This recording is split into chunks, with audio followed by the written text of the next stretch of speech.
प्रमोद बड़ो डांगरिया जे मिसलिया সেই কথাটো প্রমাণ হল। আজি প্রমোদ বড়ো ডাঙরিয়াই ঢাকঢোল বজাই আছে যে আমি ডেভেলপ কৰিছোঁ, আমি ৰাস্তা ঘাট বনাইছোঁ, ইমান কিলোমিটাৰ ৰাস্তা বনাইছোঁ।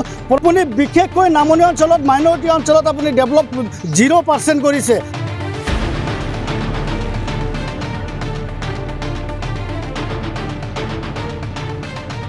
প্ৰথমতে আপোনালোকক ধন্যবাদ জ্ঞাপন কৰিছোঁ যে দামপুৰৰ পৰা খুটাবাগৰা অঞ্চলত অহা যিটো ৰাস্তা আপোনালোকে কেনেকৈ যে আহিলে মই গম নাপালোঁ। আমাৰ এই অঞ্চলত যে আপোনালোক আহিছে সেইকাৰণে আপোনালোকক ধন্যবাদ জ্ঞাপন কৰিছোঁ।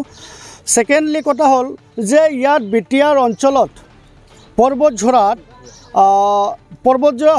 সমষ্টিৰ অন্তৰ্গত এইটো কয়াৰকান্দি বুলি কোৱা হয়। এই কয়াৰকান্দি অঞ্চল নামনি অঞ্চল। ইয়াত এই নামনি অঞ্চলত বৰ্তমানৰ UPPLৰ মুৰব্বী প্ৰমোদ বড়ো ডাঙৰিয়াই এই অঞ্চলত একো কাম কৰা নাই।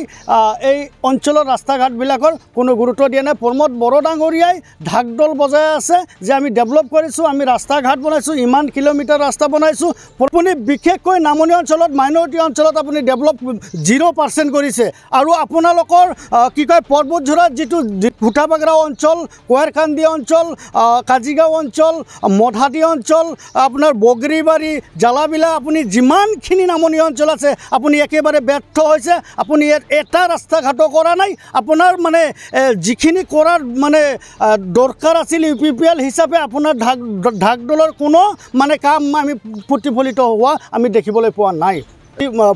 কি কয় প্ৰমোদ বড়ো ডাঙৰিয়া যে মিছলীয়া সেই কথাটো প্ৰমাণ হ'ল। আজি প্ৰমোদ বড়ো ডাঙৰিয়া আমাক মাতিছিল, আমাক মাতি লৈ কিনি নামনি অঞ্চলৰ কি সমস্যা আছে, কি ৰাস্তা ঘাটকে আদি কৰি স্কুল কলেজকে আদি কৰি এইবিলাক আমাৰ লগত আলোচনা হৈছিল। প্ৰমোদ বড়ো ডাঙৰিয়া আমাক কথা দিছিল, সিদিনা আমাক কথা দিছিল নামনি অঞ্চলৰ কোন ৰাস্তাটো হোৱা নাই বা আমি কৰিব পৰা নাই।